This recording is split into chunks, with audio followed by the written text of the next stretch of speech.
Hey there, I just wanted to jump in before we start this episode and let you know that this episode does contain a very sensitive topic, and we do dive into some medical details that might be uncomfortable for some audiences. So, listener discretion is advised. Hello, hello. Welcome back to the show, Digital Business Evolution. We are here with part 3 of The Truth Behind Our Story. And part 3 is all about the lessons, and we've got a very special guest with us. Am I still special? You're always special. I don't think that'll ever change. I'm back. It's Mike. In the context of the show, am I still special? But I appreciate it. So thank you. Of course. All right. Well, we're coming to you with today's episode to give you some of the lessons. There are 5 lessons that we've sort of put together, and the day that we're recording this happens to be exactly 7 weeks from my surgery, when I was wheeled in for my emergency surgery. If you didn't listen to episode 1 or 2 of this series, I would encourage you to go back, and just a reminder that there is a trigger warning there, but 7 weeks post-op, which is pretty crazy. And so over the last 7 weeks, we've pulled 5 of the different things that we've definitely learned and have been leaning into. And I would expect that we're going to learn a lot more lessons along the way. Yeah, for sure. And I just want to say, I'm so proud of you because when I think back on the 7 weeks, I just want to name a couple things off the top of my head. I do not have this listed, but in the past 7 weeks, we launched our signature program, and it went well. We we traveled back across the country, right? We held an in-person mastermind, which I personally don't think it could have gone better. It was incredible. Okay. I think what really prompted me to think about this was yesterday was obviously one day before the 7 weeks, but you absolutely crushed the stage at an event, and you were electric. And it's funny, I was sitting next to someone and they're like, oh my God, she's so good. And I said, I've seen her speak so many times and I'm still blown away every time she speaks. Oh. And it was just really cool because obviously 7 weeks is not that long. So really proud of you. Well, I wanted to take the mic yesterday when everyone was sharing their takeaways from your talk, but I knew that I would have completely lost it like I am right now and started crying if I said I was proud of you. So I wanted to just acknowledge you publicly, because I know I told you privately, but I'm very proud of you. So let's jump into it. That right there is number 1, isn't it? I'm so grateful for you. Yeah, number 1. We made this list because we've just been, obviously the last 7 weeks we've been talking about what happened and processing everything that happened. And we thought that it would be impactful to put together some of the things that we've been talking about from a lesson standpoint. Yeah. So the first one that came up for us was obviously immense gratitude. Yeah. And what's interesting is we practice gratitude, right? We try to practice it daily. I think we can always be better at things, right? But even after practicing gratitude daily and talking about it on our social platforms and the podcasts and all these different outlets and following all the steps to practice gratitude, when something like this happens, it's absolutely incredible how it just snaps you back and makes you appreciate things that you just weren't appreciating on a daily basis, right? And the analogy that I think about is I don't get sick often, thank God. And when I know when I do, and part of it is probably I'm a man, I'm a baby, right? I know us men are just babies when it comes to getting sick and needles and all that stuff, and women are just much stronger. But anyway,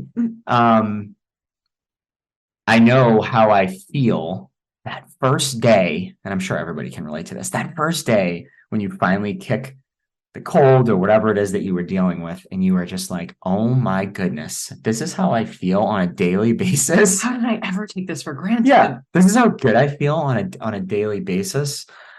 And I'm just like, my goodness, why can't I just appreciate this every day, right? Yeah. So now in our defense and in humans' defense, we get used to the environment that we're in, and it just happens. And that's why the practice of gratitude is so important. Right. But specifically around this, I think it's important to it doesn't have to, I think sometimes we all try to reach for these things that we're so grateful for, right? That are just so big, all these achievements and whatever. And it's like, man, I'm just grateful. I'm grateful to be alive. I'm grateful to be with you. I'm grateful to be healthy. There's so many things that fundamentally you remember when something so traumatic or, something like this happens where it basically just funnels it down to, is Jess going to get through this surgery? Right. And that was just like, whoa. Yeah, nothing else matters. Nothing mattered. Nothing mattered. So it really has been a conversation of it's unfortunate that sometimes those things have to snap us back, right? And I think that you and I have taken a good look in the mirror, both as a couple and as individuals, to really just be like, man, stop complaining about these, because we all can fall into the complaint spirals and stuff. It doesn't matter who you are, and we do too. And it's just like, man, there's so much to be grateful for. Stop complaining. And this certainly snapped both of us back when it comes to that. So gratitude is definitely the number one. I think for me, the gratitude is also kind of like peanut butter and jelly. With the gratitude goes perspective. Like peanut butter and jelly, they go together. Gratitude and perspective. I was like, huh? What? They go together. Like, I am always grateful for peanut butter and jelly. But they go together like peanut butter and jelly, because with gratitude is perspective, and with perspective is often gratitude. And so when you have that moment of, like you were saying, I hope Jess just gets through the surgery, I'm so grateful. And the perspective of those things I was caring about just an hour ago seemingly don't matter right now. So for me, it's both those words, gratitude and perspective. And I know I've talked about it a lot, but the duality of holding multiple emotions, which oftentimes as humans, we do judge ourselves and we expect ourselves to only have this one emotion. But it's, like when someone passes away, you can be grateful for all of the time and the memories while also grieving and mourning the death of losing that person. And so I know for both of us, we've been holding both. Like there are moments that have been really hard or that suck. And I have fallen into the victim mentality of, why me? And this isn't fair. And I don't want to do this. And I want it to be over. And I'm so grateful that it wasn't worse. I'm so grateful we were near my parents, and there were so many things that we were grateful for. So it's both. And the last thing I'll say about that is us as you and I as individuals, we're experiencing it so differently because, again, I don't want to speak for you, but I'm with you every day. And I know that you're so lucky. I'm so lucky. Yes. It's been hard for you on a different level than it has been for me. And for me, it was just, I just wanted you to get through it. Okay. And be okay after. And all of those things happened for me. Right. And, but watching you go through what you've been going through, it's so obvious that everyone goes through things as individuals, because I've almost moved past a lot of it. And that's even been something that's been hard to admit to you, where I'm very sad about what could have been, but that does not supersede the fact that you got through it okay and you're healing. When everyone asks me, how's Jess doing? You couldn't be healing better, in my opinion, right? Yeah. And I know that there's emotional things still going on, but my perspective is just, I'm just so grateful that you were okay. Yeah. But you're processing it completely different. Yeah, which, this was number 3. I think it's a perfect time to talk about it now, though. You bring up experience. And so the second lesson that we're going to bring up, it's the awareness around what I'm about to say that is the lesson for us. And I've even alluded to this a few times as well. I have a different level of awareness now for how I speak to people and how I'm spoken to. And there is not something wrong. We're not saying anyone is wrong, but what we're recognizing and witnessing is people experience things in a different way, like Mike is saying. So we could both be on a roller coaster ride, and we can be on the exact same ride, sitting in seats next to each other and having a very vastly different experience of it. In addition to the experience of it, how it actually occurs to a particular person is going to be different as well. And no one will ever be able to relate to how something occurs to you, even if we're on the same roller coaster ride, how it is occurring to me in my life and my perspective through my lens, through my own experiences, through my beliefs. That is mine. That occurrence is only mine.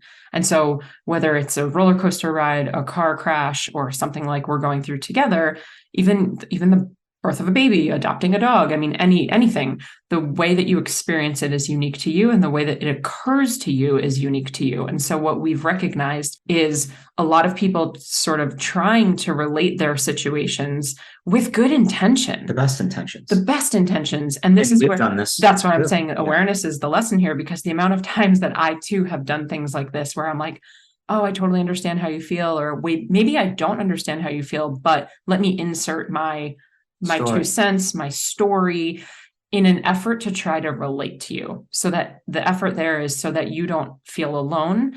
And we're so grateful for all of the people and the stories that have come to us. And the interesting thing with this awareness is I've talked to a lot of people and done some research, and this is very normal with humans, because what we do is we try to bond with one another. And so there's something called trauma bonding, which is it's an unhealthy form of bonding, which I'm not a therapist, so I'm not going to talk about it. You can Google it, you can research it. But what's happening is a lot of people are coming forward telling me about trauma that they've been through, which maybe isn't even in a similar type of experience at all. And I appreciate the relation, but it is coming up a lot for us where it's never the same experience, and how it occurs to individual people is always going to be different as well. And so there's just an awareness now, like I said, of how people speak to each other. And I never fully understood why someone would maybe get upset or triggered if other people would ask particular questions, especially around, after we got married. It was sort of the first question after we got married, everyone started asking, well, are you going to have kids? And that never really bothered me. And now I can totally understand and empathize in a different way, and have an awareness in a different way where, 2 weeks post-surgery, I was in a room with a group of people. I was speaking at another event, and very harmlessly, somebody asked me if you and I wanted to have kids. And in my head, I literally lost a baby 2 weeks ago and my fallopian tube. What a bizarre question to ask me. And so I'm just having an awareness now around the way that we speak to one another, trauma bonding and how often we do it, and just trying to relate to people when I don't know that we could ever truly understand someone's experience or the way that they occur and how they see the world. No, and that's okay. And I did not understand this concept and could not, it's like one of those things where you can read something, but until you experience it and actually feel it and embody it, you're like, oh, wow, that makes sense. Yeah. Right. And, I know you said this, but I just want to be very clear. Like, we so appreciate everybody who has said anything and reached out in any way, any capacity at all. So like, I know if I was listening to this and it was, the vice versa of what was happening, and I was the one that reached out, I might be like questioning. I might be like, well, first I might be like, oh my goodness, like, are they talking about me? Or it could go the other way, and it could be like, well, screw them, I was just trying to be nice, right? But I think it's important to remember that, well, for me especially, I didn't understand this until we went through this, and which is why we're bringing it up. Correct. This is why we decided to talk about this, because not only are often, most of the time, the medical situation was completely different, right? So we understand why people are relating their situation. And part of that's okay. But when people say, I know how you feel, that's where it's like, and again, I will never do this, right? You don't know how we feel. Right. And I don't know how you feel. So not only can the medical situation be different, even if the medical situation is, quote, the same, everyone is experiencing it as individuals. Right. And that's why I just talked about how my experience was different from your experience. Yeah. And I don't understand what you're going through. Yep. I can be here and hold space for you, but I can tell you, I would never say to you, I know how you feel. Right. But that's I sure as hell don't. I think that's not an analogy. That's not the right word, but it's very easy visually to see that, because obviously, right. Jess has scars on her stomach and you Mike's don't. The man. Right. He's the man. So it's like, how can we take that concept and put that into just life in general when you're speaking to anyone? Because again, we're not shunning or shaming anyone. We're so grateful. Oh my gosh, we're so grateful for the love and the messages. But our purpose for this podcast episode in particular, our purpose for the podcast is to educate and to spread awareness and to, like, literally in real time say, this is what we're learning. And so do not feel bad if you reached out. Do not worry and think we're talking about you. Do not have a chip on your shoulder. Like, just listen to what we're saying, and maybe how can you bring that into your life moving forward? Because to your point, if we had not gone through this, I probably would have continued going through life and doing that and saying that. We've probably done this a million times in the past. I know myself, I always try, when someone tells me something, I always try to relate, and it is trying to come from a good place. And even similar, when people share similar stories and people think you're trying to one up or whatever, and it's like, oh no, I was just trying to, but sometimes in that environment, it does kind of seem like that. And after going through this, like, I would never say to one of my guy friends now, if they had a situation, whether it was the same or it was, I would say something maybe like a miscarriage. I don't know how you feel. Yeah. Because we didn't experience that. Right.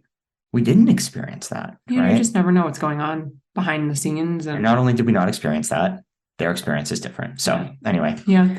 And I think, to leave it tactical, okay, well then what should I say? I don't know that there's a right answer. I certainly have felt very comfortable when someone even approaches it with, I'm not sure what to say, but I just want to reach out and let you know that I'm thinking about you, or the door's open. I'm here to listen if you want to vent, or if there's anything I can do. And even if, someone reached out to me and said, hey, it was one of my guy friends. Hey, my wife and I went through this. I know it's not the same, but I want you to know that I'm here to hold space for you. Or they probably didn't use those words, but to talk to you about it. Yeah. So, after going through this, I'll be more mindful and probably speak like that, as opposed to like, oh, well, we went through this. I know how you feel. Yeah. Right. So anyway, we could put a ball on that one. Yeah, absolutely. So number 3 is actually that it's people not knowing what to say, which is okay in itself. And we don't have like a spreadsheet for you. There's not a checklist of things that you can say, but I did hear something this morning from a friend, and I'm going to shout her out, Marcia. I appreciate this so much. She was telling me a story about how when she was a little girl, there was a death in her family. And when she was going to the funeral with her parents, her mom pulled her aside and said to her, Marcia, you might feel uncomfortable as we go into this room. You might feel uncertain. You might feel a little weird, but I just want you to remember that this is not about you. And I thought, wow. Yeah. And powerful. The fact that she brought that up to me this morning was just so cool, because I love that perspective. It's okay to feel uncomfortable. It's okay to not know what to say. It's okay to feel a little odd or uncertain of how to approach something. But it's such a beautiful reminder that oftentimes, most of the time, it's not about you, whatever it is. Yeah. And I thought of something business related. I was just gonna do that. Oh, really? No, go. Okay. Yeah. So I would say that I don't know the percentage, but majority of the world doesn't like public speaking, right?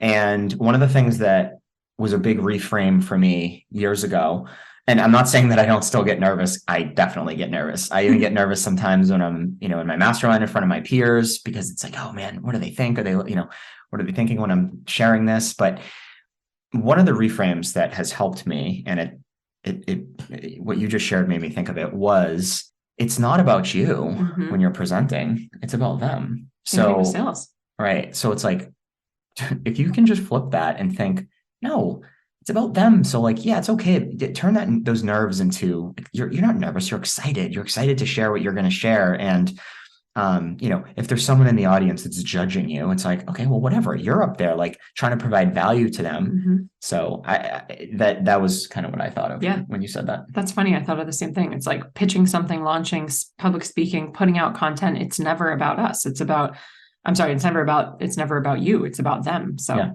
love that one so much. Number 4 that we have is time and healing are both not linear. And I know that if you're listening, you have definitely heard that time is not linear, right?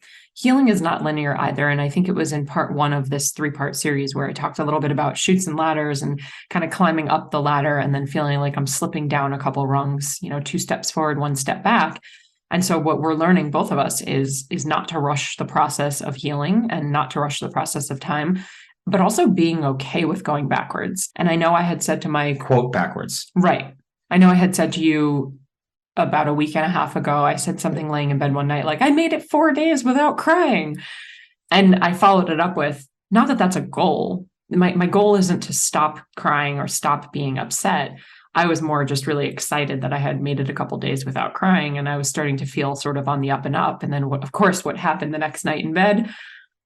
I'm bawling, crying out of nowhere, and I didn't even know why. And maybe it's hormones, maybe it's stress, who knows what it is, but I sort of couldn't stop the crying. And when you would ask what it was or if you could help with anything, I didn't even necessarily have an answer. So not trying to rush that process of healing, and understand it's not linear. And from people that I've spoken to who have had similar situations or grief journeys of their own, it doesn't disappear. I mean, it could be years later and it could come up and bubble up for whatever reason, or there could be a trigger for whatever reason. And so really just learning to be okay with that whole process. Yeah. And I know we said quote backwards because I think it's natural for us to think about this as linear, right? And you looked at not crying for 4 days as progress. And so I know you're doing the work. So I would say, like, yes, that is progress, but you crying and breaking down and sharing something with me, that's also progress. That's also progress. That's not going backwards, right? It kind of just is the progress that you're going through. Now, if you weren't actively trying to think through what happened and process what happened and all the steps that I know that we're taking, I would say that might be considered going backwards in a way, because it's like you're not trying to take the steps to kind of heal, right? But we're staying in the same place, suppressing, right? Or suppressing. I would say that's in a sense going quote backwards, and maybe the therapist are going to be upset with me saying that, but I wouldn't consider going 4 days and then crying it going backwards. It's like, no, this is your process. So and being okay with that, and that's sort of the trusting the process. I think that's what they mean when they say trusting the process. One more, I don't know if this is an analogy or just kind of relating it to something completely different. A friend was asking me, they recently left their W-2 job, and they were asking me, oh man, like, what does it feel like? Like, does this go away? This fear go away? Because, they were feeling a little bit of fear and excitement at the same time. And I said, it still bubbles up sometimes. That's the nature of, I think, being an entrepreneur, the uncertainty, right? And falling in love with the uncertainty. And they were kind of surprised that I said that. Who is she? The uncertainty. Who is she? Yeah. What? You're falling in love with her. Oh God. You, babe. No. Sometimes your jokes land and sometimes they go over my head. So I'm not going to say that they don't land. I'm just going to say that, like, maybe I'm not developed enough to understand your jokes. You're just very focused on what you were saying. They threw you off. Yeah, a little bit. So I was probably trying to be too careful with my words, but basically what I'm trying to say is that's an example of, just because maybe it bubbles up where, like, I might be fearful of, the fact that I left my W-2 in September of 2020, just because it maybe bubbles up sometimes, doesn't mean that I'm going backwards. It's just the experience that I'm having. And then it's kind of stepping outside myself, looking and being like, oh, that's interesting. That's bubbling up. I wonder why that's happening. And how did I get through this uncertainty before? So just wanted to share that. I love that. And number 5, our last and final one, is about just trusting your intuition. And for me, listening to my body. So the lesson here, I'm very grateful that we went to the doctor when we did, or when we went to the emergency room when we did. And I had known intuitively that I was pregnant, and I know I didn't take a test because it didn't make sense. And without getting into detail, I'm sure you could put the puzzle pieces together. The reason I didn't take a test was very valid, but I knew the whole time, and I said it to you the whole time. And I even Googled, because I thought Montana, our dog, knew. And I Googled to see if dogs can tell when women are pregnant, which, by the way, Google said they can. And the reason that Google says they can is because they have such strong noses and scent ability. Our scent, our pheromones, our hormones, actually, the way that we smell changes when we get pregnant, because our hormones change when we get pregnant. So I had an intuitive feeling. Montana definitely had an intuitive feeling with just getting a little bit more protective and kind of grumbly around me if other people were maybe approaching or walking in the hallway in the apartment building that we were living in. And I also knew that something was a little bit off. And so that's why I initially had called the doctor. But it really is just this reminder for all of us to sort of trust our intuition and lean into it, even when it might not make sense, or I'm not saying that the medical field is wrong, but there are often times, I know this has happened so many times to people, where maybe you go to the doctor and they'll tell you, oh, everything is fine. And you're like, I just know something is off. I just know something is off. And so being your own advocate and trusting your intuition and listening to your body has been a huge, huge lesson for me and reminder for me. And this is something that comes up in my life, has come up in my life many different times in different physical manifestations. So, the universe will give you the little like nudge and then a little tap on the shoulder and then like a push and then a whack upside the head. And I think most of us, it sometimes takes a whack upside the head before we listen. And so just sort of trusting those little whispers that don't really make sense. Yeah, I think with this, I mean, obviously, this wasn't about me trusting my body, but I do have something I can share. This is a very hindsight is 2020 thing. Yeah.